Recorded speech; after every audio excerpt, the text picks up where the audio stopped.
What's going on? Welcome to Tech with Sean, and I gotta start by saying that I love OLED displays. Now, they're good for gaming, watching movies, HDR content. In general, they just look better to my eye than regular IPS or LCD displays. One of the biggest drawbacks of them currently, though, is the pricing. Most of them start around $1,000 and go up from there. So when I saw my local Best Buy had this LG model open box for about $700, I decided to jump on it and give it a try. This uses the same QHD 27-inch 1440p 240Hz OLED panel that a lot of other vendors are using in their monitors. You'll see it in the Asus, the Corsair, I don't know if Cooler Master has one. I think it's coming out soon, next year or something, but anyways, there's a bunch of brands using the same panel for their monitors. What really differentiates this one from the rest, in my opinion, is the style and the inclusion of HDMI 2.1 ports. So a lot of the other ones only have HDMI 2.0, so you're not getting as high of a bandwidth.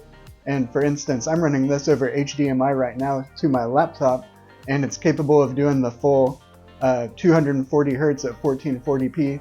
I can even feed it a 4K signal. In general, especially if you're going to use consoles, I think having that HDMI 2.1 is really a nice bonus compared to some of the other models. I also like the style of the LG monitor with the included stand and everything. I know the Asus monitor is a few nits brighter, but man, I do not like the look of that monitor or the stand or the ROG branding or really any of that stuff. I like the kind of minimal presentation that the LG has. It just looks more modern, and I think it looks way better in my setup. The stand also has good adjustability. It has height, tilt, pivot, so you're going to be able to get it in a good position for how you want to look at it. It also has some included RGB lighting. There's a light that shines down on the desk as well as rear lighting to help give it a little ambience. Overall, it's built pretty well, and it's pretty much what you'd expect from the LG Ultra Gear series. This is a 1440p display, and that's really a good resolution to be running at for today's gaming landscape. You're getting noticeably more detail than you would at a 1080p resolution, but the 1440p is considerably easier for your GPU to push than a full 4K signal. That 240Hz refresh rate, combined with the almost instant response times that are inherent to OLED technology, provide really almost unmatched motion fluidity. The colors and contrast also really pop on this thing. One common complaint about this LG monitor is the brightness, but I will say that for me, even in a fairly brightly lit room, it really has not been an issue. Now I am running it with the brightness set up to 100 on the Gamer 2 profile, and that gives you a more vivid and punchy picture that I kind of like for gaming and watching videos. If you want something more accurate and natural, you can use the Gamer 1 profile, but really in HDR mode especially, you want to have that brightness up at 100 on this. I am running it with HDR enabled, so HDR is enabled in Windows. I have Auto HDR turned on, and I have the SDR content slider moved over about halfway. With these settings, everything has looked pretty bright to me, and I really haven't had any problems with being able to see stuff on the screen even during the day. OLED displays are really well suited for a wide variety of different types of games. On this one you have the 1440p 240Hz, that fast response time. That means it's going to be really well suited for a competitive online game, first-person shooters, stuff like that. But the rich colors and contrast also mean it's a great way to play single-player games. Maybe you're playing Uncharted or God of War or Cyberpunk or something like that. Even though you don't need to have 240 frames, be super competitive, it's still going to look great and look better than almost any other monitor out there. Bright, colorful games, stuff like Rocket League, or I'm a fan of Dragon Quest XI, stuff like that, especially on the Gamer 2 profile where it's more saturated, those just jump off the screen and look like jaw-droppingly amazing. It's the best I think I've ever seen them look. So while this OLED panel does have a lot of upsides to it, it's not all perfect black levels and rainbows because there are some downsides too. I would say it's not very well suited for general office or productivity use at all. It has the WRGB subpixel arrangement, and that means that there's really no way to get around the fringing that you get on fine detail and text. You can disable ClearType altogether, and that will help in some situations, but there's nothing that's going to fix it across the board, and it's super annoying and noticeable at a normal viewing distance. For general office type work, you also have a lot of static elements on screen. For instance, you may have your web browser or email client up most of the time. You have taskbars.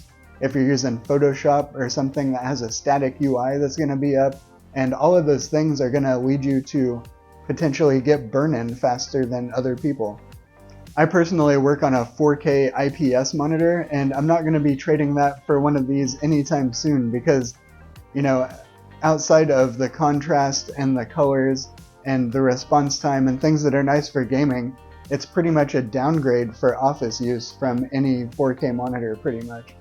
As a strictly gaming monitor though, it's really great. There are some new OLED options on the horizon. I know I've seen rumors of a 32-inch 4K OLED coming out, but for me personally, 32 is too big for my setup, This 27 is about as big as I'd really want to go.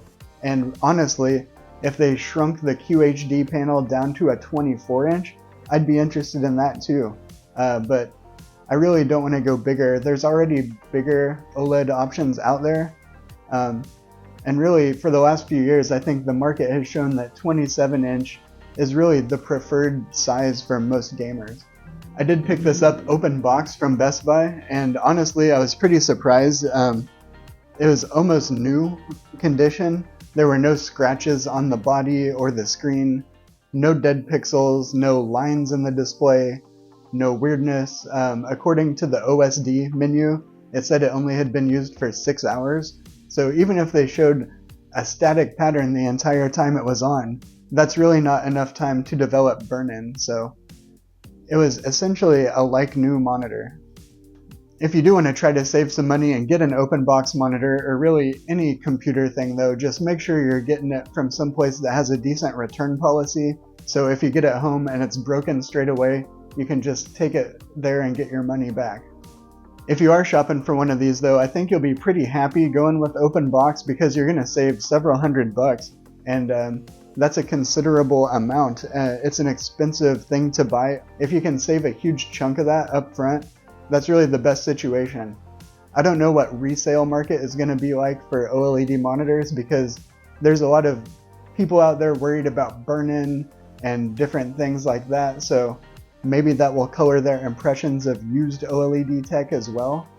So keep that in mind when you're buying this. You may, not ever get back a large portion of the money that you're laying out for this thing. But if you really want one of the best monitors that you can get for gaming in 2023, and you want to try to save a chunk of money, try looking on Best Buy or some other website that does open box deals and just set that filter to only see the open box ones. Look in the stores around you, see if anything's available, and if you're interested, just give it a shot. If something's wrong with it, if you don't like it, if it's too dim for you, you can always return it. But if it's not, hey, you may be able to get one of the best monitors for the price of a less good monitor. So what do y'all think though? Would you have any hesitations about buying a used or open box OLED display? Do you think it's even worth getting an OLED display, or are there too many downsides? Drop a comment down below and let me know what you think. If you liked this video, make sure to like and subscribe, and I'll catch you in the next one.